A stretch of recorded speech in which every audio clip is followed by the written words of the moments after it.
Good morning, student.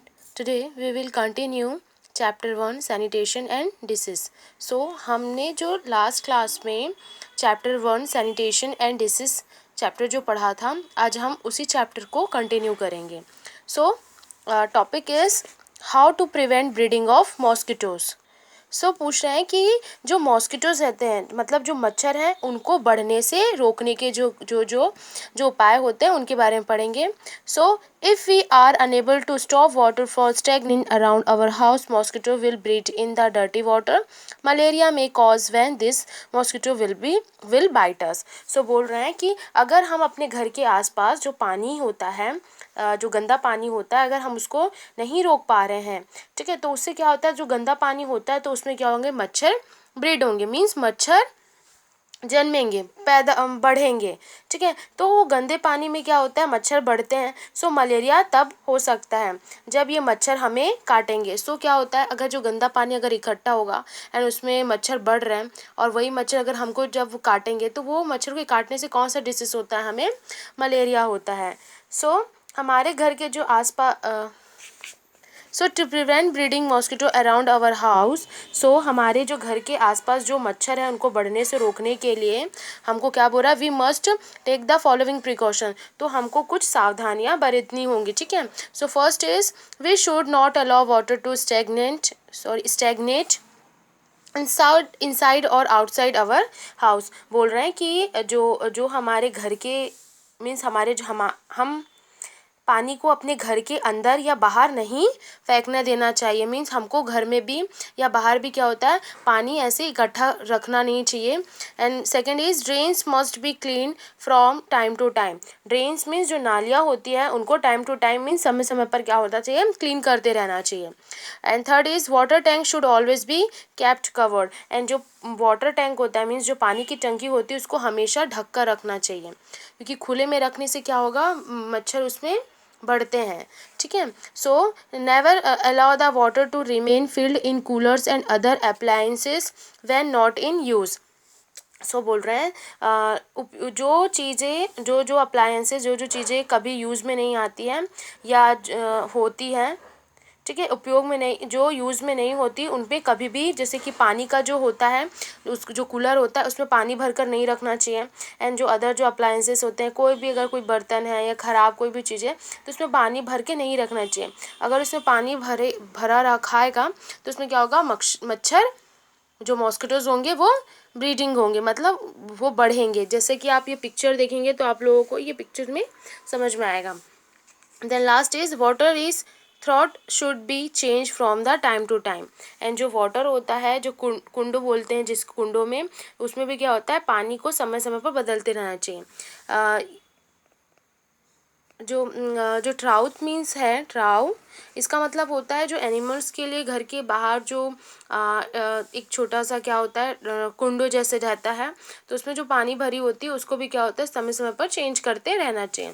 Next topic is disposal of solid waste. अब solid waste का जो disposal है, means जो सॉलिड वेस्ट होते हैं, सॉलिड जो कचरा होता है उसको कैसे ठीक करें, मतलब कैसे उसका निपटान करें. Solid waste contains left over food, fruits, peels, polythene bags, bottles and rotten vegetables. This waste produced at our homes is called garbage. बोल रहे हैं जो सॉलिड वेस्ट होते हैं, जैसे उसमें कौन कौन सा होता है, बचा हुआ जो खाना होता है, फूड होता है, ठीक है, और जो फल के जो छिलके होते हैं वो पॉलीथीन बैग, बॉटल्स होते हैं. एंड जो रोटन मतलब जो सड़ी वगैरह सब्जियां होती है, ठीक है, ये सभी क्या होते हैं, सॉलिड वेस्ट होते हैं. तो हमारे हाउस से, हमारे घर से ये क्या प्रोड्यूस होती है, मतलब हमारे घर में ये चीज़ें जो कचरा है वो मिलता है, तो ये वेस्ट को क्या बोला जाता है, गार्बेज बोला जाता है. ठीक है, the waste produced at our homes, वो वेस्ट जो हमारे घर में बनता है, मतलब प्रोड्यूस होता है, लाइक जैसे कि कोई खाना बच गया, वो फ्रूट्स अगर खाए तो उसके छिलके, तो ये हमारे क्या होता है, घर से ही निकलते ना सारे कचरे, तो ये सभी वेस्ट क्या कहलाते हैं, गार्बेज कहलाते हैं. All the garbage should be kept in the close dustbin. And ये सभी जो गार्बेज और ये सभी जो कचरा होता है उनको डस्टबिन में बंद कर कर रखना चाहिए. ठीक है, if you do not remove garbage regularly it will be start stinking. अगर हम जो गार्बेज है, मीन्स जो कचरा है जिसमें हम कचरा डालते हैं, अगर हम उसको अगर मतलब टाइम टू टाइम अगर हम उसको क्लीन नहीं रखेंगे तो क्या होगा, उससे स्टिंकिंग मतलब होता है बदबू आने लगेगी। We should throw the garbage collect in the municipal bins, sometimes we throw garbage in the open area near our house, we should avoid doing this, garbage left uncovered start decaying, this decaying garbage produce germs, flies will breed on it। सो बोल रहे हैं क्या होता है, अगर हम जो कचरा का जो गार्बेज होता है अगर हम उसको टाइम टू टाइम सही नहीं रखेंगे मतलब क्लीन नहीं करेंगे तो क्या होगा, उससे बदबू आने लगेंगे। एंड कभी कभी क्या होता है, हम अपने घर के जो आसपास क्या होता है वहाँ हम क्या करते हैं, वेस्ट को जो गार्बेज है तो उसको फेंक देते हैं। तो हमें ऐसे करने से क्या करना चाहिए, हमें बचना चाहिए, ऐसा हमें नहीं करना चाहिए क्योंकि ये बिल्कुल भी अच्छा नहीं होता है। क्योंकि ये क्या करता है, जो जर्म्स होते हैं उनको बढ़ावा देता है, मतलब जर्म्स बढ़ते हैं। एंड उसमें क्या होता है, जो फ्लाइज होते हैं, जो मक्खियाँ होती हैं वो भी क्या करती हैं, ब्रीड होती है, मतलब उससे और पनपती है और बढ़ती है। Flies carry germs from one place to another. When these flies sit on uncovered food item, they leave this uncovered food items, they leave this germs on food. So क्या बोल रहे हैं, हमने अभी जो फ्लाइस मीन्स क्या होती है, मक्खियाँ होती है, वो क्या होती है, अगर हम जो गार्बेज ऐसे खुले में फेंक देते हैं तो उससे क्या होता है, ये ब्रीड होते हैं। ठीक है, जैसे जो पानी होते हैं, जो डर्टी वाटर होता है, उनको अगर एक जगह इकट्ठा हो जाता है तो उनसे क्या होता है, मॉस्किटोज ब्रीडिंग करती है, मतलब मॉस्किटोज बनते हैं, मतलब वो पैदा होते हैं। तो वैसे क्या होते हैं, अगर हम गार्बेज वगैरह को अगर फेंक देते हैं, मीन्स जो कचरा होता है अगर हम फेंक देते हैं तो उससे जो मक्खियाँ होती है वो ब्रीड होती हैं। सो क्या बोल रहे हैं, जो मक्खियाँ होती हैं मीन्स जो फ्लाइज होती हैं वो क्या करते हैं, जर्म्स को एक प्लेस से मीन्स एक प्लेस से दूसरी जगह पर क्या करते हैं, दूसरी जगह लेके जाती हैं। जब ये जो फ्लाइज होती हैं, जैसे कि अनकवर्ड मतलब जो फूड आइटम कवर नहीं है, ऐसी खुला हुआ है, अगर उस पर बैठती है अगर मक्खियाँ, तो क्या होते हैं, वे इन जर्म्स को क्या करती है, जो फूड होता है उस पर छोड़ देती हैं। लाइक फॉर एग्जांपल, एक फूड आइटम खुला पड़ा है, ठीक है, अब वो क्या हुआ, मक्खियाँ क्या होती है, वो गार्बेज से, वो कचरे से बैठ कर आती है ना, आके आपके फूड आइटम में, फूड में बैठ जाएगी। तो वो क्या करेगी, आपके फूड में वो जर्म्स को क्या करती है, साथ लेके आती हैं, एंड वो फूड पे बैठ के उसको भी क्या कर देती है, फूड पे भी जर्म्स छोड़ देती है। तो क्या होता है, इससे हमारा फूड बहुत ही अनहेल्दी हो जाता है। So when we eat this food, और जब हम इस फूड को खाते हैं, this germs will enter our body, और ये क्या होता है, ये जो जर्म्स होते हैं वो हमारे बॉडी में आ जाता है, and cause disease like cholera, typhoid and diarrhoea. And इससे क्या होता है, जो बीमारियां होती हैं और जो जर्म्स होते हैं वो हमारे बॉडी में एंटर कर देते हैं, और इससे क्या होता है, टाइफाइड, डायरिया और क्या बोल रहे हैं, क्लोरिया, ऐसे जैसे क्या होती है, ऐसे सब बीमारी का क्या बोलती है, वो कारण बनती है। We should do the following things if we do keep our self fit and healthy. So हमें क्या होता है, अगर हमें अपने आप को फिट रखना है और हेल्दी रखना है तो हमें कुछ कुछ चीज़ें करनी चाहिए। Like first, we should not throw garbage in open space around our house. So हमको सबसे पहले अपने घर के बाहर, अपने आसपास ओपन प्लेस पे, खुले जगह पे कचरा नहीं फेंकना चाहिए। Second is, garbage should always be kept in close dustbin. And जब भी हम जो गार्बेज मतलब जो कचरा होगा वो हमेशा डस्टबिन में, हमेशा बंद डस्टबिन में ही हमको रखना चाहिए, खुले डस्टबिन में नहीं। The dustbin should be taken to municipal bins. And क्या बोल रहे हैं, जो भी जो कूड़ेदान जो होगा, म्यूनसिपल बीन्स मतलब जो नगर निगम के जो डिब्बे होते हैं उसमें ले जाना चाहिए।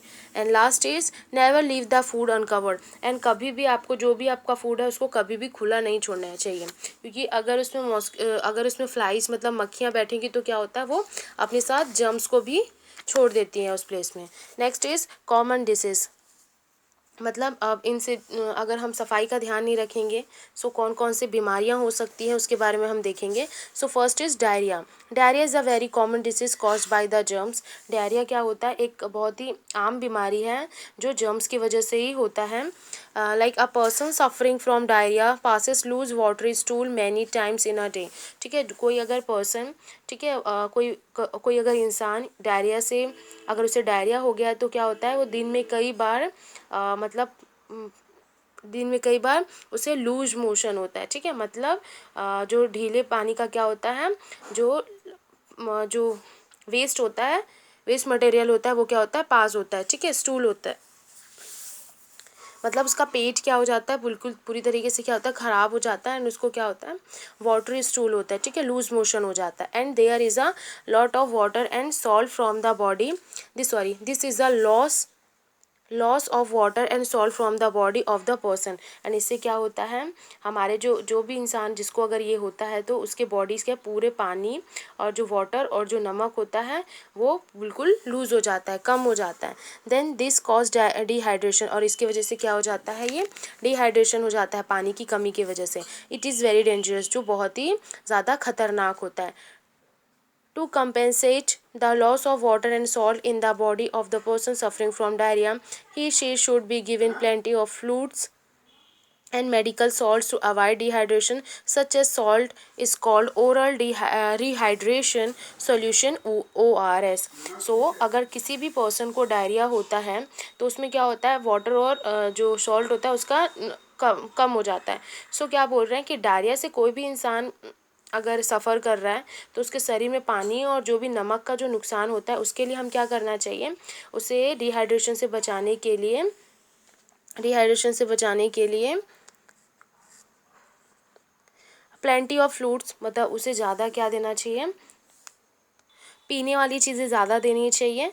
एंड जो मेडिकल से जो सॉल्ट होता है, मेडिकल सॉल्ट, वो भी क्या करता है, वो भी देना चाहिए। इस तरह से क्या होता है, नमक को क्या करता है, ओरल रिहाइड्रेशन सोल्यूशन, ORS कहा जाता है। ठीक है, जो ये जो सोल्यूशन होता है जो बनता है जो मेडिकल से सॉल्ट वगैरह एंड जो ज़्यादा मात्रा में हमको जो पीने वाली चीज़ें ही लेने चाहिए, तो वो क्या कहलाता है, ORS कहलाता है। क्योंकि जब हमको लूज़ मोशन होता है या जब हमारा पेट साफ़ नहीं होता तब हम मोस्टली क्या करते हैं, ORS जो सोल्यूशन होता है वो हम लेते हैं। So how to prepare oral rehydration solution, ORS। So अब हम कैसे प्रिपेयर करेंगे, मीन्स हम जो ORS है उसे कैसे बनाते हैं, कैसे प्रिपेयर करते हैं उसके बारे में पढ़ेंगे।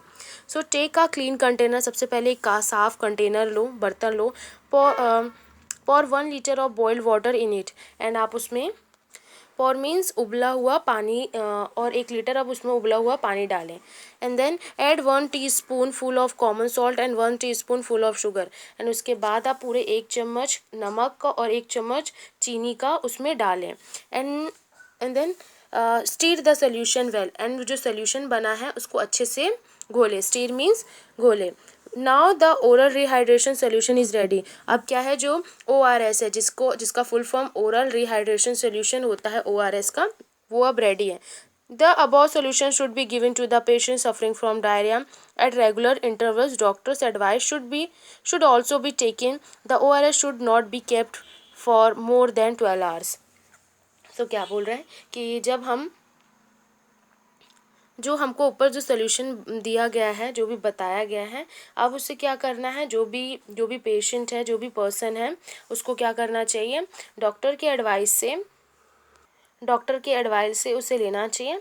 एंड रेगुलर इंटरवल्स में थोड़े थोड़े देर में क्या करना चाहिए, लेते रहना चाहिए। एंड डॉक्टर की जो भी सलाह होती है, एडवाइस भी लेनी चाहिए। देन ORS को क्या होता है, 12 घंटे से ज़्यादा तक नहीं रखा जा सकता। सो जो ORS जब बनता है तो उसको 12 आवर्स तक ही वो सही रहता है। So last topic is major to prevent disease. So जो भी डिसीज होती है, जो बीमारियां होती है, उसके रोकने के प्रिवेंट मीन्स उपाय पढ़ेंगे। To be healthy, we should also keep our surrounding clean. Therefore, to prevent disease, one should follow the following simple method. So बोल रहे हैं कि हमें फिट हेल्दी रहने के लिए अपने आसपास को भी क्या करना चाहिए, साफ रखना चाहिए। इसलिए क्या, क्योंकि जो डिसीज होती है, जो बीमारियाँ होती हैं, ताकि जो बीमारियाँ होती है वो ना फैले। सो हमको कुछ जो मेथड दिए गए हैं वो हमको लेना चाहिए। So first, do not allow water to stagnate inside और आउटसाइड योर हाउस। सो सबसे पहले अपने